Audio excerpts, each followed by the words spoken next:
Now at 5:30, the search for wanted man Floyd Ray Cook is now over.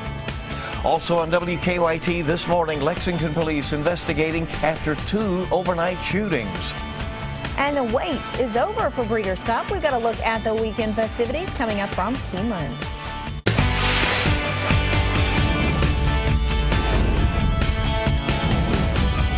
This is WKYT This Morning. Good morning. It's your Friday and the weekend that so many have been waiting for. We're glad you're along on WKYT. I'm Bill Bryant. And I'm Rebecca Smith. It seems like there's something for everyone this weekend. You got the Breeders' Cup. You've also got, of course, trick-or-treating on Halloween tomorrow. Right. And then you've got the big UT-Kentucky rivalry football game. So what could be better? We'll say UKUT. Okay, well, but whatever makes you feel better, Bill. Hey, don't look at my orange bracelet, okay? Okay, I won't. For Halloween. Let's check in with Micah and see what's going on over there. Good morning. I'm staying over here from you two, going back and forth. I'm going to stay right here in my weather center. 30s outside right now. We're 36 degrees in London, Corbin area. It is pretty chilly outside at this very moment. Now, we get into the afternoon. Here's what we're going to be dealing with. Right around 57 degrees. Some will be there around 60 degrees, especially southbound. But everybody will be seeing sunshine, everybody feeling those winds. I tell you what, tomorrow actually be a good looking day until we hit late in the day, and that means trick-or-treating time could have some rain. I'll have that in your forecast, and you know what? We'll get back to the 70s in your forecast too. That's coming up in a few minutes. A lot to look forward to. Thank you, WKYT, beginning with breaking news out of southern Kentucky overnight. The search for a wanted man out of Marion County, Floyd Ray Cook, is now over. Both state police and county deputies tell us that Cook has died after a gun battle with police officers. WKYT's Michelle Chamberlain joins us at the live desk with the latest details. Yes, search efforts picked back up in Cumberland County yesterday after a neighbor called police saying she had seen Floyd Cook in the area. Now, a sheriff's deputy said he also saw the 62-year-old fugitive, but he ran off into the woods. Police say Cook even asked a couple for a ride at one point yesterday. But hours later, infrared imaging from a helicopter search helped police find the 62-year-old fugitive. The images led them to an area on Kentucky 61, just a few miles south of Burkesville, Kentucky. Around 1 o'clock in the morning, 3 officers discovered Cook lying near an embankment. According to state police, the officers began shooting after Cook opened fire first. Cook was wounded and pronounced dead at the scene. No officers were hurt during the exchange. Police say there is relief that such a dangerous man is off the streets. That there's a feeling of relief that it is over, that the community's safer now, just because we found him. You know, not because of the way that it ended, and I think it's important that people know that. Several agencies were involved in the search, including the U.S. Marshals and Kentucky State Police. A nearly week-long search that all began after Cook allegedly shot an officer in Tennessee and hours later at an officer in Kentucky. He led officers on several chases also over the course of the week, but the search for Floyd Ray Cook is now over.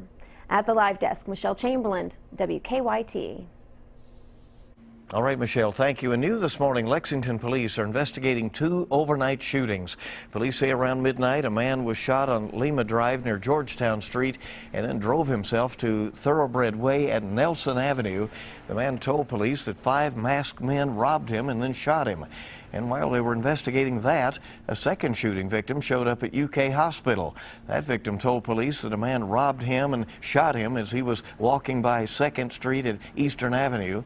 Officers tell us neither victim is cooperating very much. A Winchester man is facing charges in Lexington after police say he tried to rob a store. 37-year-old Philip Genter is facing a first-degree robbery charge. Police say he was trying to steal from the Target on West Reynolds Road when employees stopped him. According to an arrest citation, Genter fought with employees and then told them that he would shoot them if they didn't let him go. He's set to be arraigned later today. Police have charged a man with murder months after a deadly crash in Lincoln County. Police arrested 21-year-old Brady Henderson yesterday. Along with murder, he is also charged with contempt of court. Police say early on July 7th, Henderson's car flipped along Highway 150 near Stanford. They say a passenger, 19-year-old Jacob Miller, was killed. Police think alcohol did play a role in this crash. Kentucky State Police are planning on charging a man who they say led them on a chase in 3 different vehicles in Ohio County. The chase started yesterday afternoon when police say they responded to a call about a man slumped over a 4-wheeler in Centertown. When they got there, the man took off on the four-wheeler and then stole a police cruiser. The deputy shot at the suspect, who continued driving off and stole another vehicle. The man is being treated for a gunshot wound and will be charged. Some folks in Lincoln County are dealing with a mean trick just before Halloween. A Lincoln County man says someone damaged a Halloween display that grabs all sorts of attention in his neighborhood each year. And the vandalism has all been caught on tape. Bill Hurd has been creating this massive Halloween display every year since 1993. This year someone stole several masks from the display. They got a Michael Myers mask, a Freddy Krueger mask, and a vampire mask. We are considering taking it all down and just forgetting about Halloween this year. We haven't decided yet. Sad. Hurt says that his display has been vandalized before when his characters became part of people's practical jokes, but he says this time is different because it looked like someone just took the heads off of them. So, wow, yeah, go figure. That stinks. Yeah, that is bad. It's probably not cheap to do that little display. Well, this weekend, of course, kicks off Breeders' Cup at Keeneland Racetrack. Excitement is here. Thousands of people expected to be in Lexington for the Cup. Hotels across the city are booked, and that's giving the economy a huge boost. People eating out and so forth, and a lot of excitement for activities at the track and off. Let's go to WKYT's Mark Barber live from Keeneland with a look at the busy schedule. Mark, good morning. Good morning, Bill. If you're a horse racing fan, this is almost like Christmas morning for you. You've been waiting for this day for about a year. Well, it is still a quiet morning here out at Keeneland, but that's all going to change here in the next few hours as about 40,000 fans pour into the space here for what is one of the most prestigious horse racing events in the world. Yes, it is finally the Breeders' Cup, and it is going to make for quite the 2 days here at Keeneland. Now, it is also expected to be quite the weekend for American Pharoah.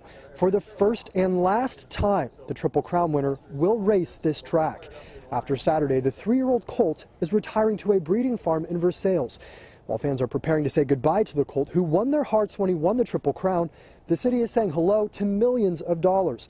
The estimated impact of the Breeders' Cup on Lexington is about $65 million. Now, the gates here are opening around 10 a.m. The first race is at 12:30, and the first Breeders' Cup race will be at 3:30 this afternoon.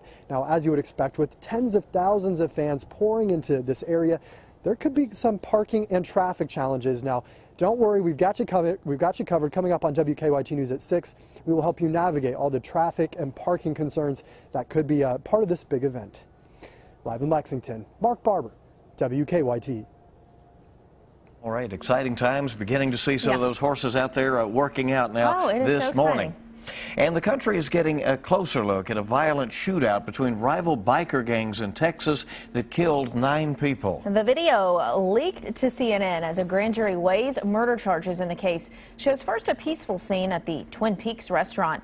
Then bullets just start flying. Seconds later, you can see them. Obviously, their attention is caught by something. And there they go. 177 bikers were arrested after the shooting and charged with engaging in organized crime. Police have been told not to talk about the case. We are continuing to abide by the gag order, and will continue to do what that judge has asked us to do, which is not speak any further on the Twin Peaks matter. Well, the Associated Press says it has reviewed thousands of pages of evidence about the shooting and found that police gunfire did hit the biker gangs that day. There's no word on if officers fired any of the fatal shots. News out of Washington this morning. The U.S. Senate has given a budget and debt measure the green light and has sent it on to the president. The vote was 64 to 35 in the Senate, and it came just a couple of hours ago. The bill will avert a major default, and it sets the nation's budget for the next 2 years.